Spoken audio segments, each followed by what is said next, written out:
Le charmant petit renard Tego vivait dans une ferme. Il était ami avec Cooper, un chiot de chien de chasse à longues oreilles. Et leurs amitiés étaient si fortes qu'ils faisaient toujours tout ensemble. Ils nageaient ensemble dans un petit étang, expulsaient les poulets de la grange, aidaient le picotis et les moineaux pépères à rechercher des vers. Parfois, ils s'essayaient sous un chêne pour discuter avec le hibou Rosie.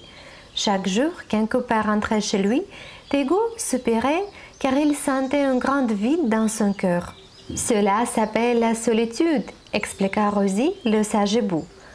Un après-midi, quand Cooper est venu jouer, son ami lui a dit qu'il en avait marre de poursuivre les poulets, de chercher des vers et de vérifier que tout était en ordre à la ferme. « Allons à la forêt », suggéra le renard.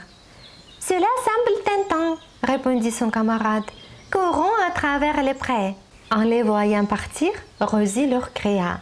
« Attendez le matin, dans la forêt la nuit tombe plus tôt et vous pouvez vous perdre. »« Ne t'inquiète pas, » la rassura Tego. « On va être très prudents. » Il faisait froid et sombre dans la forêt.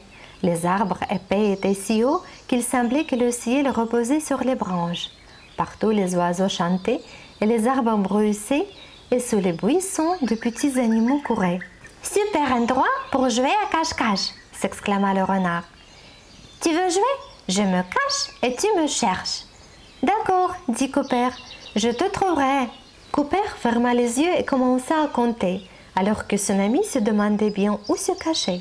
« Si je me cache quelque part ici, il me trouvera facilement, » pensa Tego. Alors il courut à travers les arbres et les collines, puis nagea à travers le ruisseau. Finalement, il s'arrêta près d'une énorme souche. « L'endroit est parfait. Cooper ne me trouvera jamais ici. » Tego passa derrière la souche et se recroquevilla. C'était confortable et chaleureux, mais le petit renard était très fatigué d'avoir couru. Sans s'en rendre compte, il s'endormit. Cooper, qui avait fini de compter, partit à la recherche de son ami. Il enfouit son nez dans le sol et commença à renifler. En traversant les hautes herbes, le chiot entendit le battement des ailes d'une perdrix qui volait à proximité. Cooper renifla des feuilles sèches sous un hêtre. Mais Tego était introuvable. Deux écureuils sautèrent le long des branches de l'arbre. Cooper poursuivit ses recherches, renifla un arbre tombé et remarqua un porc-épic, visiblement mécontent d'être dérangé par un étranger. Enfin, notre héros trouva la piste de Tego. Il traversa la rivière, mais quand il apparut de l'autre côté, il ne retrouva pas l'odeur de son ami. Le chien commença à s'inquiéter. « Et si je ne trouvais pas Tego avant la nuit ?» se dit-il terrifié. Quand Tego se réveilla, le crépuscule tombait déjà. « Cooper ne m'a pas retrouvé » murmura-t-il, se dégageant de la couverture. « Il doit être rentré à la maison sans moi. Mais comment puis-je retrouver mon chemin ?» Tego était effrayé. Soudain, il entendit quelqu'un marcher derrière lui. Le renard se retourna et vit des yeux brillants. « Ce doit être un ours !» se dit Tego intimidé. « Oh, si Cooper était avec moi !» L'animal commença à pleurer de peur. « Tego, c'est toi !» demanda une voix tremblante. « Cooper !» s'exclama joyeusement le renard. « Tu m'as trouvé, moi qui pensais que c'était un ours !»« Je suis si content de te voir !» s'écria le chiot. Il s'avérait que le noir était effrayant.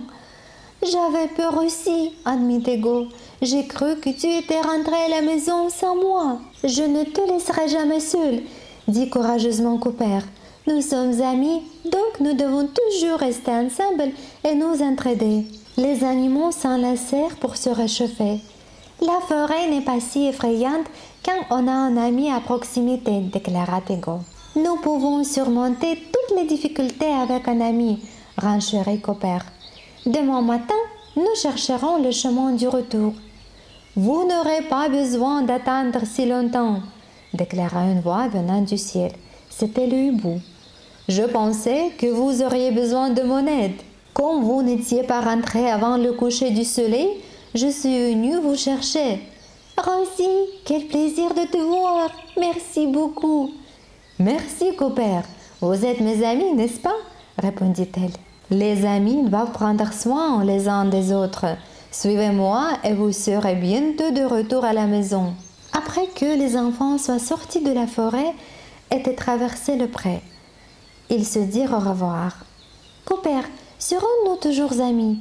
demanda le renard. « Bien sûr, toujours, et pour l'éternité, » répondit son ami. Le chiot courut le long de la route vers sa maison. Pour la première fois, Tego ne se sentit pas seul quand il regarda son ami s'éloigner. Il savait maintenant avec certitude que Cooper le reviendrait toujours. Après tout, Cooper était son ami, et les amis ne s'abandonnent jamais.